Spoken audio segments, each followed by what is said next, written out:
ये कहानी सुनीता नाम की लड़की की है जो किसी लड़के से प्यार करती थी, लेकिन लड़की की शादी उसके घर वाले किसी और लड़के से कर देते हैं। तो चलिए जानते हैं उस शादी के बाद सुनीता की जिंदगी में क्या हुआ। एक बहुत बड़ी बहस मान मनोबल और लाख समझाने बाद जब लड़की की शादी उसकी इच्छा के बिना एक रमेश नाम के गवार लड़के के साथ कर दी गई, तो सुनीता निराश मन लिए एक बहू और पत्नी के रूप में लड़के के घर आ गई थी। तभी सुहागरात के वक्त लड़का दूध लेकर कमरे में आता है और सुनीता के पास बैठ जाता है। तभी उसकी पत्नी आंख नीचे किए गुस्से में पति से कहती है, क्या तुम मुझे अकेला छोड़ सकते हो। सुनीता की ये बात सुनकर रमेश बहुत उदास होता है। कुछ देर बाद रमेश मुस्कुरा कर बोलता है, अच्छा ठीक है, तुम आराम करो, मैं तो तुम्हारे लिए दूध लेकर आया था। इतना कहकर रमेश कमरे से बाहर चला जाता है। इधर सुनीता अचरज मन से मन माच कर ही रह जाती है कि इसने झगड़ा क्यों नहीं किया, क्योंकि वो चाहती थी कि झगड़ा हो और कलेश हो ताकि वो उस गवार रमेश से तलाक ले सके। समय बीतता गया। सुनीता को ससुराल में रहते 5 दिन बीत गए। सुनीता अपना हर समय अपने कमरे में ही रहती, किसी से बात नहीं करती। रूम का दरवाजा बंद करके वो बस मोबाइल में सारा दिन अपने बॉयफ्रेंड से बात किया करती। बॉयफ्रेंड उधर से सुनीता को दिमाग देता रहता ताकि वो ससुराल में खूब कलेश करे और अपने पति से तलाक ले ले। और उधर लड़के की माँ बिना शिकायत करे दिन भर घर का सारा काम करती थी। माँ सबके लिए खाना भी खुद ही बनाती थी, फिर भी माँ के चेहरे पर मुस्कान ही रहती थी। रमेश एक छोटी सी कंपनी में काम करता था। रमेश दिल का सच्चा, ईमानदार, मेहनती और एक अच्छा इंसान था। रोज सुबह अपने काम पर जाता और शाम को थका हारा घर लौटता। इस बीच उसकी पत्नी सुनीता उसे एक गिलास पानी भर नहीं पूछती थी। अब तक रमेश और सुनीता की शादी को लगभग 1 महीना हो गया था, मगर वो दोनों अब तक एक साथ कभी नहीं सोए थे। रमेश बहुत शांत स्वभाव का था, इसलिए वो सुनीता को कुछ नहीं कहता था। रमेश सुनीता की तमाम हरकतों को नजरअंदाज कर उसे खुद खाना परोस कर देता था। सुनीता रमेश और सास के साथ बैठकर कभी भी खाना नहीं खाती थी। सुनीता अपना खाना अपने कमरे में अलग बैठकर खाती थी। सुनीता के पास ससुराल में एक स्कूटरी भी थी जो कि उसके पिता ने उसको दी थी। रमेश अब जैसे ही ऑफिस चला जाता, इधर सुनीता रमेश के जाने के बाद स्कूटरी लेकर अपने बॉयफ्रेंड के पास चली जाती मिलने के लिए। रमेश के आने से पहले ही वो अपने ससुराल वापस आ जाती थी। एक दिन रमेश के ऑफिस की छुट्टी थी और वे घर पर ही था। इस बात का फायदा उठाकर सुनीता ने घर में कलेश करने की सोची और माँ के द्वारा बनाए गए खाने की बुराई करती हुई माँ को उल्टा सीधा बोला। ये सब देख रमेश को बहुत गुस्सा आता है और गुस्से में आकर रमेश सुनीता और हाथ उठा देता है। यह सब देख रमेश की माँ उल्टा रमेश को ही चिल्लाने और डांटने लगती। इधर सुनीता को तो बस एक झगड़े का बहाना ही चाहिए था, जो कि उसे अब मिल गया था। तभी सुनीता गुस्से में बिना बोले स्कूटरी लेकर अपने बॉयफ्रेंड से मिलने चली जाती है और अपने बॉयफ्रेंड के पास जाकर कहती है कि अब एक पल भी मुझे उस घर में नहीं रहना। मैं अब उन लोगों के बीच नहीं रहना चाहती। मेरा दम घुटता है वहाँ, और आज तो उस गवार ने मुझ पर हाथ उठा जर अच्छा नहीं किया। तभी उसका बॉयफ्रेंड सुनीता के इन हालातों का फायदा उठाकर अपनी चालक बुद्धि से बोलता है कि मैं तो तुम्हें कब से कह रहा हूँ कि तुम भाग चलो मेरे साथ कहीं दूर, मगर तुम हो कि आजकल में ही लगी रहती हो। तब सुनीता कहती है कि शादी के दिन मैं तुम्हारे पास ही तो आई थी, तब तुमने ही तो यह कहकर वापस लौटा दिया था कि खाली हाथ हम दोनों कहाँ तक भागेंगे। लड़का बोला, हाँ तो क्या कहता मैंने तुमसे कहा था कि कुछ पैसे और गहने साथ लेकर आना, और तुम हो कि खाली हाथ मेरे पास आ गई थी। आखिर दूर एक नई जगह पर जिंदगी की एक नई शुरुआत करने के लिए पैसे तो चाहिए ना। और हाँ, जब भी मैं तुम्हारे पास आता हूँ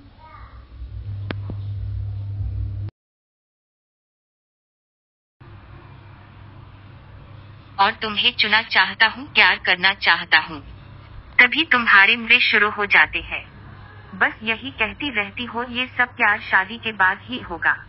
तभी लड़की गुस्सा होकर कहती है कि हाँ, शादी के बाद ही होना चाहिए ये सब, और मैं तुम्हारी ही तो हूँ।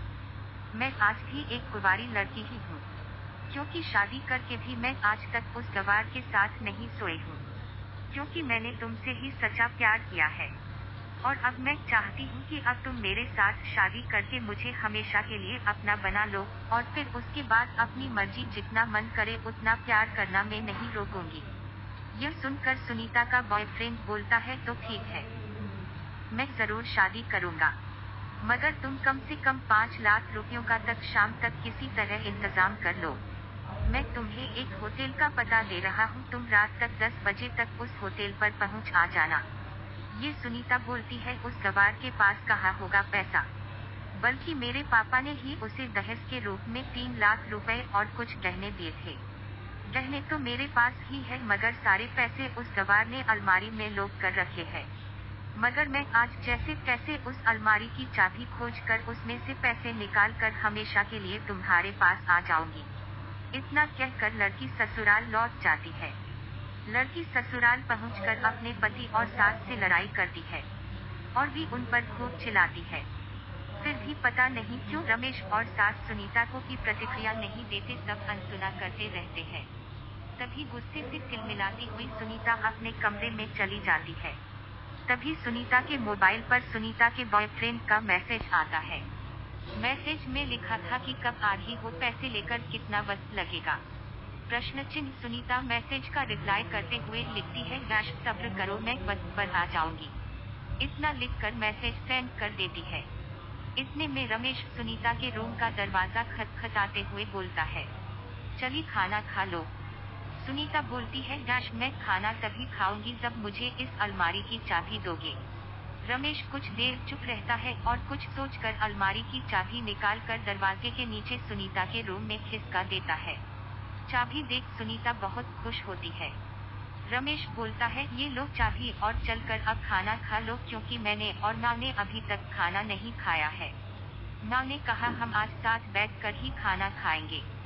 सुनीता कहती है, माँ और तुम खाना खा लो, मैं बाहर से ही खाना खा कर आई हूँ, भूख नहीं है अब।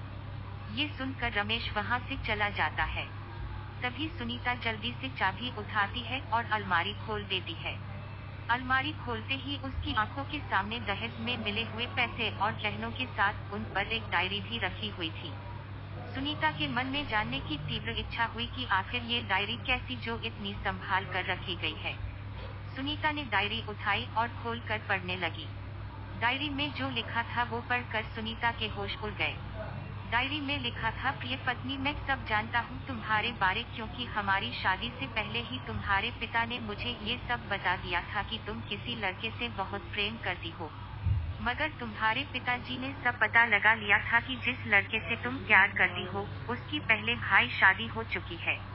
वो लड़का पैसों और हवस की खातिर पहले ही कई लड़कियों को धोखा दे चुका है।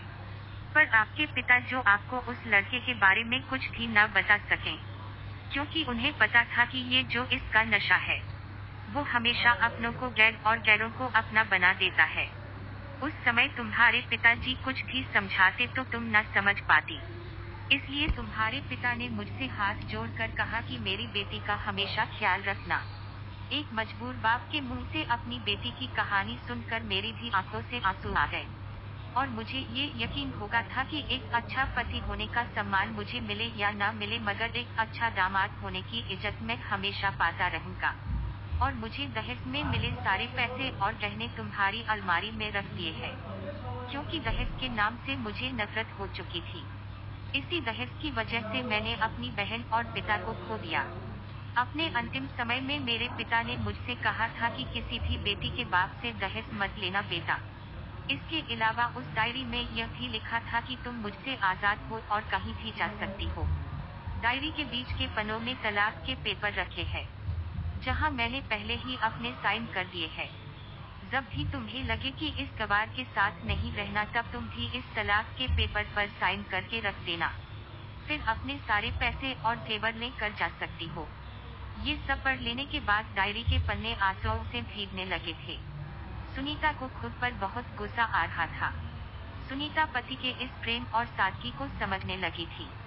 रमेश के लिखे हर शब्द सुनीता के दिल में प्रेम और सम्मान की लहरें पैदा कर चुकी थी।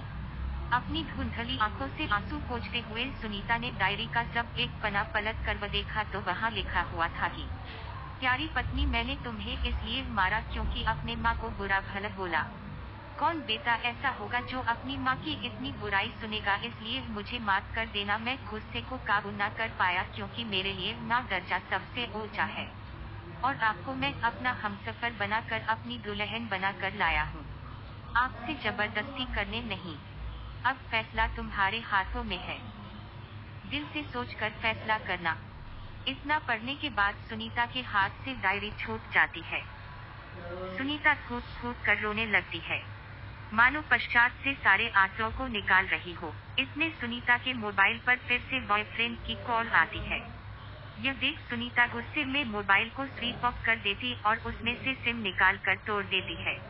डायरी में रखे तलाक के पेपर को फाड़ कर फेंक देती है।